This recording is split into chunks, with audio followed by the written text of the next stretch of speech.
গোটা ভারত জুড়ে একটা ব্যানার আই লাভ মোহাম্মদ এটাকে ঘিরে মুসলিম সম্প্রদায়ের কিছু উগ্রবাদী গোটা দেশ জুড়ে যে বিশৃঙ্খলা সৃষ্টির চেষ্টা করছে তা বরৌলিতে এক ভয়ঙ্কর আকার ধারণ করে। জুম্মার নামাজের পর সমবেত জনতা পুলিশের ওপর চড়াও হয় এবং তারা পুলিশকে পাথর ছোড়ে, পেট্রোল বোম ছোড়ে এবং এমনকি সূত্র অনুসারে জানা যায় যে তারা পুলিশের দিকে বন্দুকও তাক করে।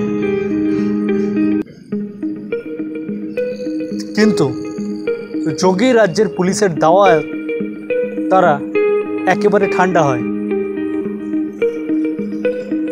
আপনারা দেখতেই পাচ্ছেন কত চটি জুতো রাস্তায় ফেলেই তারা পালিয়ে গেছে।